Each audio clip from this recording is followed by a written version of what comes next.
Observarem bem, toda a nossa liturgia está sendo baseada aí no Evangelho de Lucas, onde nós estamos rememorando a paixão, morte e a ressurreição do nosso Senhor e Salvador Jesus Cristo. Evangelho de Lucas, no capítulo de número 24.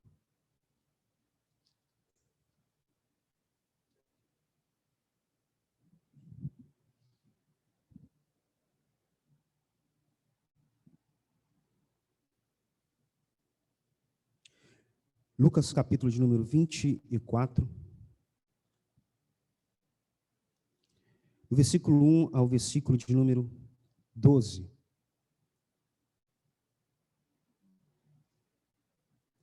Assim nos diz a palavra do Senhor. Evangelho de Lucas, no capítulo 24, do versículo 1 ao versículo de número 12. Mas, no primeiro dia da semana, alta madrugada, foram elas ao túmulo levando os aromas que haviam preparado. E encontraram a pedra removida do sepulcro. Mas ao entrarem, não acharam o corpo do Senhor Jesus. Aconteceu que, perplexa a esse respeito, apareceram-lhe 2 varões com vestes resplandecentes. Estando elas possuídas de temor, baixando os olhos para o chão, eles falaram: por que buscais entre os mortos o que vive? Ele não está aqui, mas ressuscitou. Lembrai-vos de como vos preveniu, estando ainda na Galileia. Quando disse: importa que o Filho do Homem seja entregue nas mãos dos pecadores, e seja crucificado e ressuscite no terceiro dia. Então, se lembraram das suas palavras. E voltando do túmulo, anunciaram todas essas coisas aos 11 e a todos os que com eles estavam. Eram Maria Madalena, Joana e Maria, mãe de Tiago. Também as demais que estavam com elas confirmaram essas coisas aos apóstolos. Tais palavras lhes pareciam como um delírio e não acreditaram nelas. Pedro, porém, levantando-se, correu ao sepulcro, e abaixando-se, nada mais viu, senão os lençóis de linho, e retirou-se para casa, maravilhado do que havia acontecido. Que Deus nos conceda graça e fale ao nosso coração nessa manhã. Meus amados, hoje é um dia onde nós celebramos a Jesus Cristo. É um dia de alegria, porque Cristo não está mais pregado numa cruz. Ele não é um Cristo morto, ele é um Cristo ressurreto. Mas o que nós estamos celebrando verdadeiramente? Será que estamos maravilhados, impactados por essa grande notícia? Porque falarmos sobre um Cristo ressurreto não é algo que deve ocupar a nossa mente, o nosso coração, apenas em uma época específica do ano. Mas nós devemos celebrar isso todos os dias, a cada manhã, que o nosso Senhor, Ele não está morto, Ele vive e reina para todo sempre. Nós servimos a um Cristo vivo. E precisamos ficar, sim, maravilhados, impactados com essa maravilhosa notícia.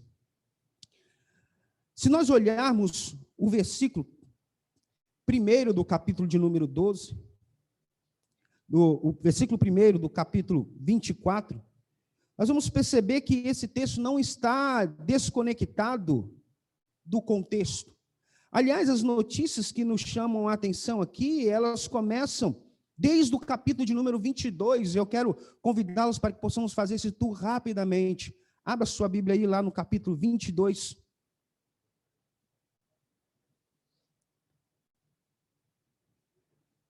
Lucas 22, o versículo 1 e o versículo 2, nos traz a informação que estava próximo à festa dos pães asmos, chamada a Páscoa.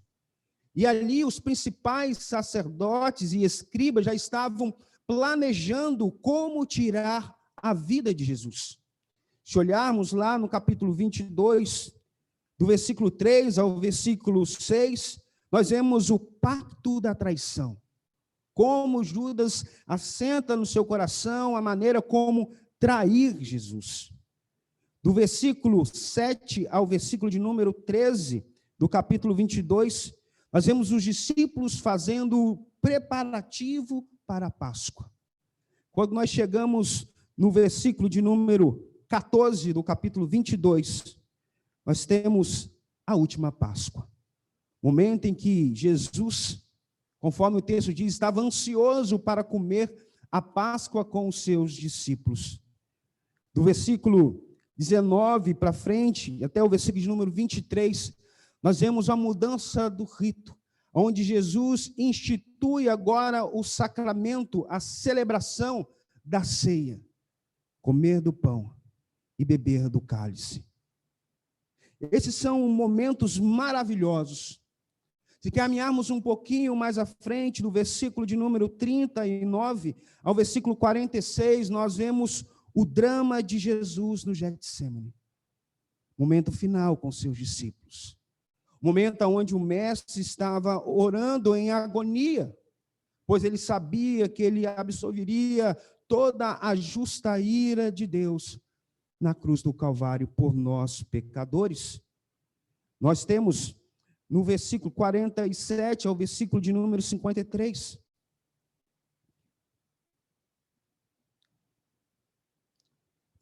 Capítulo 22, 47 a 53. Jesus é preso. E daí começa toda a via crucis. Toda a zombaria, os açoites. Nós temos a negação de Pedro, os discípulos que o abandonam. E quando nós chegamos no capítulo de número 24, no versículo 1, há uma palavra aqui, mas. Apesar de um cenário terrível, de morte e de muita dor, um cenário de luto, porque era isso que os discípulos estavam vivenciando. Era isso que essas mulheres que haviam ido ao túmulo à alta madrugada, ou seja, bem cedo, estavam vivenciando. Quando nós olhamos no versículo 33 do capítulo 23, nós vemos a crucificação. Jesus expira.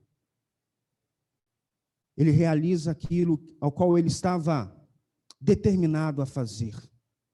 Entregar a sua vida numa cruz pelos injustos, pelos pecadores. Nós temos aqui do versículo 44 em diante do capítulo 23, falando a respeito da morte e o sepultamento do Senhor Jesus. E eles então descansaram, como ordenava a lei, entraram no sábado. E passando o sábado na alta madrugada, bem cedo, o texto nos diz que essas mulheres foram até o túmulo, levando os aromas que haviam preparado, porque naquele clima da Palestina, rapidamente o corpo, com certeza, ia se decompor. E elas caminharam sem nenhuma esperança de que Jesus poderia estar vivo. Elas haviam esquecido o que Jesus havia prometido. Por muitas vezes o Senhor já havia predito que ele iria para Jerusalém e seria entregue na mão dos malfeitores, dos escribas, dos sacerdotes, que ele seria crucificado, que ele seria morto. Talvez eles se lembraram de tudo isso, mas esqueceram de uma outra excelente notícia, que ele haveria de ressurgir dos mortos ao terceiro dia. E essas mulheres, então, levando os aromas que haviam preparado, encontraram a pedra removida. Como essa pedra foi removida? Nós encontramos em Mateus capítulo 28, versículo 2 ao versículo 4, nos informa que houve um terremoto e que o anjo rolou a pedra e os guardas romanos desfaleceram de medo. E muitas vezes eu lendo esse texto, eu pensei assim, poxa, os anjos tiraram a pedra para que Jesus pudesse sair do túmulo. Mas Jesus não precisava de que anjos rolassem a pedra. Mas os anjos assim fizeram para que pudessem servir de testemunho para todos aqueles que agora poderiam chegar e ver o túmulo vazio. Irmãos, a doutrina da ressurreição, ela é central no Evangelho. Nós pregamos a história de um túmulo vazio, de um Cristo que não está morto, que não está mais pendurado no madeiro. Nós pregamos a história de um Cristo ressurreto. E a passagem que está lá no Evangelho de Marcos, no capítulo de número 16, corrobora para isso. No versículo 1, versículo 4, nos diz assim: passado o sábado, Maria Madalena, Maria, mãe de Tiago e Salomé, compraram aromas para irem embalsamá-lo. E muito cedo, no primeiro dia da semana, ao despontar do sol, foram ao túmulo. Diziam umas às outras: quem nos removerá a pedra da entrada do túmulo? E olhando, viram que a pedra já estava removida, pois era muito grande. Além da pedra ser muito grande, havia soldados. O túmulo estava selado, para que não pudesse ser violado, por ordem de Pilatos. Mas Deus já havia providenciado todas as coisas para essas mulheres, para que elas pudessem dar o testemunho de que o túmulo estava vazio, Cristo não estava mais morto. O versículo 3 nos diz assim, do capítulo 24: mas ao entrarem não acharam o corpo do Senhor Jesus. E aconteceu que, perplexa a esse respeito, apareceram-lhe 2 varões com vestes resplandecentes. Essas mulheres caminham alta madrugada para ir ao túmulo sem nenhuma expectativa de que algo maravilhoso pudesse acontecer. Estavam preocupadas sobre quem poderia remover aquela enorme pedra, para que elas pudessem, então, embalsamar o corpo do mestre. E elas, então, ficam perplexas, porque a pedra havia sido rolada. E o túmulo estava vazio.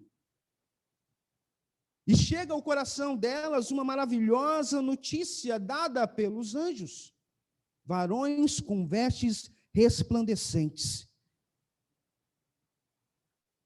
E eles dizem, então: por que buscais entre os mortos ao que vive, ou aquele que vive? Uma notícia agora que poderia tirar toda a tristeza do coração daquelas mulheres. Mesmo estando elas com os olhos baixados, com muito temor diante daqueles homens, diante daqueles anjos, elas recebem uma maravilhosa notícia: vocês estão buscando aquele que vive entre os mortos? Vocês estão buscando entre os mortos aquele que está vivo? Talvez rapidamente elas poderiam: sim. Estamos buscando Jesus, aonde está o corpo do Mestre, onde está o corpo do nosso Senhor. E aqui no versículo 6 nós temos um lembrete. Esses anjos lembram a elas aquilo que elas jamais poderiam ter esquecido. Ele diz assim no versículo de número 6: ele não está aqui, mas ressuscitou. Lembrai-vos como vos preveniu, estando ainda na Galileia. O Senhor já havia predito essas coisas, mas elas haviam esquecido de que o Mestre haveria de ressurgir no terceiro dia. E talvez olharmos, nós podemos até mesmo tecer rapidamente um julgamento, né? Dizendo, como que essas mulheres poderiam esquecer disso? Eu creio, se eu estivesse lá, no lugar delas, abalado com tudo aquilo que havia acontecido, após ter visto o Mestre sendo sacrificado daquela maneira, terrível morte, talvez eu poderia chegar àquele túmulo como era, sem nenhuma esperança de que algo maravilhoso pudesse acontecer. É exatamente isso, irmãos, que na caminhada acontece conosco. Infelizmente, nós nos lembramos que Jesus ressuscitou dentre os mortos apenas uma vez ao ano, quando deveríamos lembrar dessas coisas todos os dias, celebrar isso, porque o Evangelho é o Evangelho da cruz, é o Evangelho do Cristo ressurreto. Deveríamos celebrar e ficarmos maravilhados com isso constantemente, não apenas uma vez no ano, não somente na Páscoa, onde as pessoas, alguns, se lembram que Jesus ressuscitou. Pois até mesmo a Páscoa nos nossos dias é esvaziada do seu significado, real significado. Ele ressuscitou como havia vos prevenido. O evangelista Mateus, no capítulo 16, versículo 21, nos diz assim: desde esse tempo, começou Jesus Cristo a mostrar a seus discípulos que lhe era necessário seguir para Jerusalém e sofrer muitas coisas dos anciãos, dos principais sacerdotes, dos escribas, e ser morto e ressuscitado ao terceiro dia. Vocês se lembram que nesse contexto foi um momento em que o discípulo Pedro começou a reprovar Jesus, no sentido de que, de maneira alguma, mestre, isso vai acontecer com o Senhor. Foi aquele momento em que Jesus vai repreender, dizendo: arreda-te, Satanás. Porque foi exatamente para isso que o Senhor Jesus havia se encarnado. Sua vida, sua obra, seus feitos, seus ensinamentos, todas as coisas seriam consumadas na cruz. Essa foi a missão. Esse foi o desejo do Deus Trino na eternidade, de que o Filho viria, cumpriria essa missão, de entregar, doar, dar a sua própria vida numa cruz. Mas os discípulos, boa parte dos judeus tinham uma mentalidade de um reino messiânico muito diferente do que aquele que Jesus realmente estava implementando. É por isso que Pedro vai dizer: de modo algum, Senhor, essas coisas podem acontecer. E é exatamente isso que os anjos estão falando ao coração daquelas mulheres, fazendo com que elas pudessem se lembrar, rememorar, recordar aquilo que o Senhor havia prometido. Pois se elas se lembrassem, elas chegariam à conclusão: olha, tudo está acontecendo conforme Jesus havia nos falado, conforme o Mestre havia nos dito, tudo está acontecendo. Se elas se lembrassem dessas coisas com antecedência, com certeza elas não tinham preparado os aromas para embalsamar o corpo do Mestre. Elas apenas iriam ao túmulo, pois saberia que lá o túmulo já estaria vazio. Mas volto a repetir, talvez teríamos as mesmas ações que dessas mulheres se estivéssemos lá. Diante do luto, diante da tristeza, de que o Mestre havia sido crucificado e estava morto. Lembrai-vos de como vos preveniu, estando ainda na Galileia. Versículo 7. Quando disse: importa que o Filho do Homem seja entregue nas mãos de pecadores, e seja crucificado e ressuscite ao terceiro dia. Um momento onde deveria haver apenas celebração, ainda era um ambiente marcado por muita tristeza e muita descrença a respeito daquilo que o Senhor havia dito.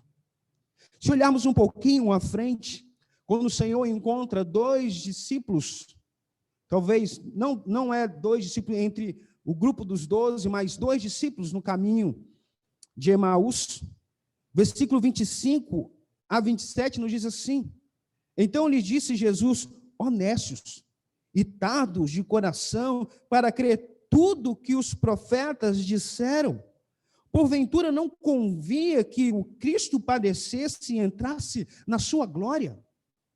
E o que Jesus vai fazer? Jesus vai lembrar, vai rememorar. Aqui diz, e começando por Moisés, ou seja, toda a lei,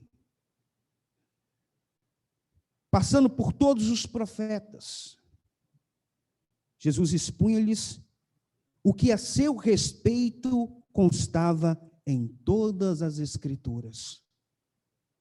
E dessa forma, então, ao lembrar disso, o coração desses homens começou a arder, bater fortemente, pois se lembraram que Deus havia cumprido a sua promessa. Jesus não estava morto, ele havia ressurgido dentre os mortos. O versículo de número 8 nos diz assim: então se lembraram das suas palavras. E tem aquele momento em que a ficha cai, em que você abre os olhos e parece que, agora eu lembrei, agora eu entendi. Verdadeiramente está acontecendo conforme Jesus havia dito. Agora, olha só a atitude dessas mulheres, não há mais tristeza no coração, não há mais espaço para isso, para dor, por luto. Então se lembraram das suas palavras e voltando do túmulo, elas fizeram o quê? Anunciaram todas essas coisas aos 11 e a todos os mais que com elas estavam.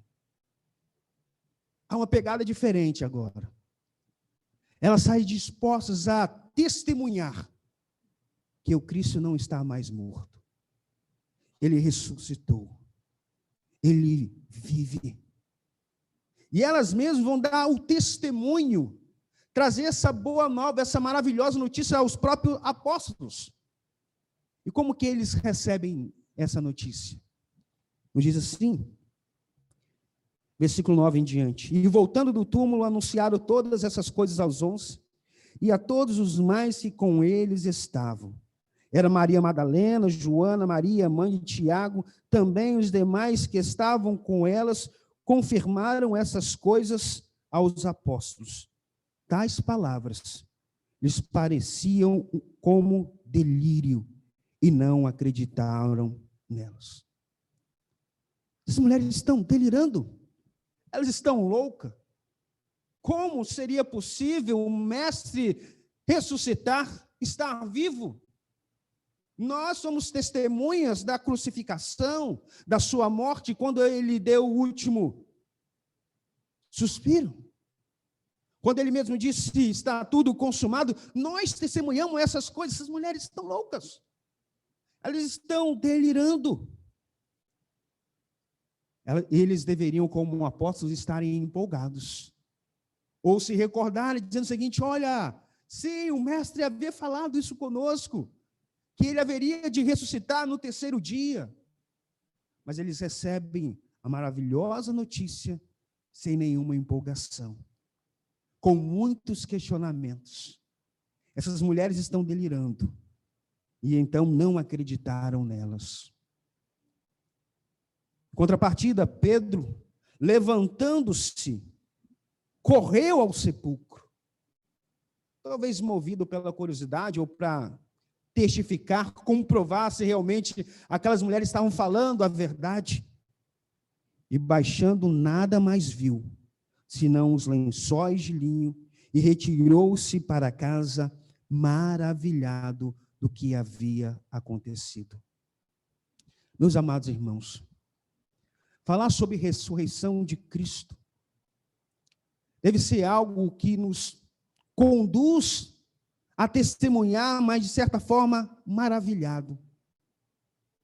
O que me entristece nos nossos dias é que os crentes andam pregando um evangelho um tanto que manco, um evangelho um tanto que faltando algumas partes. Alguns anunciam apenas que Cristo foi crucificado.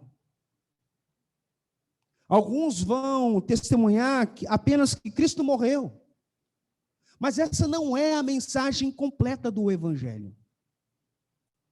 Falarmos sobre o evangelho é falar sobre a encarnação de Cristo. Falarmos sobre a vida de Jesus, as suas obras. é falarmos sobre a sua crucificação, falarmos sobre a sua morte, falarmos a respeito da sua ressurreição, é falarmos a respeito do lugar exaltado que ele ocupa agora, à destra do Deus Pai, onde ele reina, governa, domina todas as coisas.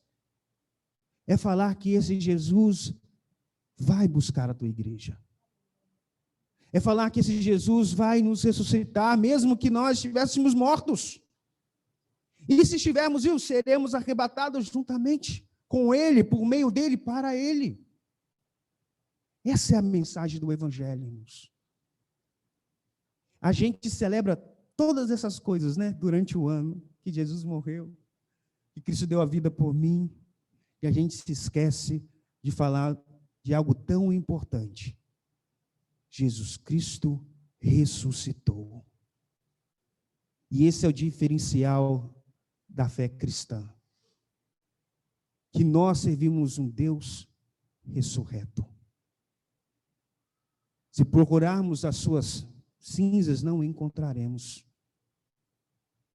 Se formos procurar os seus ossos, não acharemos. Pois ele é um Cristo ressurreto e glorificado. Essa é a grande diferença da fé cristã. Foi exatamente por isso que o apóstolo Paulo dedicou um longo trecho na sua epístola aos Coríntios, a sua primeira epístola, no capítulo número 15, falando sobre a maravilhosa ressurreição, algo que traz esperança para nós, que traz alegria para a nossa caminhada, algo que precisa verdadeiramente nos deixar maravilhados. E eu quero concluir essa mensagem mais diante dessa maravilhosa notícia, eu quero concluir com uma perspectiva missiológica com os irmãos. Ao saber dessa notícia, que Cristo não estava morto, essas mulheres, elas saíram correndo para testemunhar. E olha que elas foram testemunho ocular, né? Elas viram que a pedra havia sido rolada, os anjos haviam anunciado, vocês estão procurando entre os mortos aquele que vive? Elas foram testemunhas.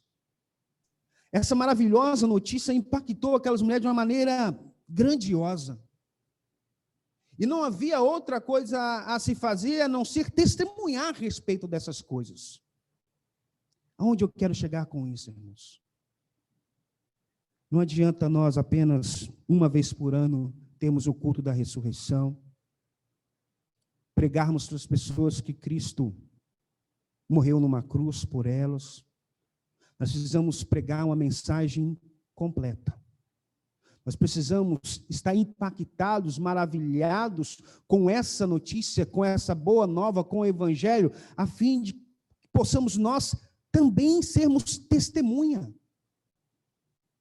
Porque essa é a essência da vida cristã. Somos impactados por essa grande notícia e somos conduzidos, então, a testemunhar a respeito dessas coisas. Pastor, para que Deus derramou do teu Santo Espírito, o Espírito Santo sobre nós? Para nos capacitar a sermos testemunha dessas coisas. Hoje nós enxergamos uma igreja cristã por todos os lados, irmãos, muito tímida. Nós falamos dessas coisas sem nenhum impacto. Talvez pode ser que nós olhamos essas coisas e achamos coisas normais demais. Nós nos acostumamos com coisas tão sagradas que vamos tratando isso com coisas normais demais. Se alguém lhe contasse uma notícia maravilhosa, o que você faria com essa notícia? Guardaria só para você? Ou falaria para outros? Que possamos, irmãos, nos lembrar todos os dias que o nosso Cristo vive. Ele reina para todo sempre. Louvado seja o Senhor. Se Ele ressuscitou, nós também vamos ressuscitar para a vida eterna, para estarmos eternamente com Jesus. Que essa maravilhosa notícia possa te deixar extremamente impactado, entusiasmado e maravilhado. Que essa notícia possa te conduzir a você testemunhar das maravilhas do nosso Senhor Jesus Cristo. Amém? Eu quero convidá-lo, amado, para que possamos orar nesse momento.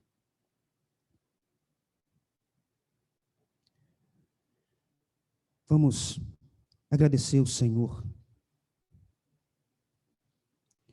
Hoje muitas pessoas estão celebrando a Páscoa, não é verdade? Mas nós não somos judeus. A nossa Páscoa é Jesus. Páscoa para nós é falarmos de um cordeiro que foi morto, sacrificado numa cruz. Um cordeiro ao qual nós nos alimentamos da sua carne. Bebemos do teu sangue. Um cordeiro ao qual, quando nós nos alimentamos, isso nos faz lembrar que nós somos redimidos, que somos hoje livres, fomos libertos. Jesus Cristo é a nossa Páscoa. Que você possa orar agradecendo ao Senhor. Já disse aqui para os irmãos o que está escrito no Evangelho de Lucas, no capítulo de número 22, no versículo 14. Chegada a hora, pôs-se Jesus à mesa e com ele os apóstolos. E disse-lhes: tenho desejado ansiosamente comer convosco essa Páscoa, antes do meu sofrimento, pois vos digo que nunca mais a comerei, até que ela se cumpra no reino de Deus. E tomando do cálice, havendo dado graças, disse: recebei e reparti entre vós. Pois vos digo que, de agora em diante, não beberei do fruto da videira, até que venha o reino de Deus.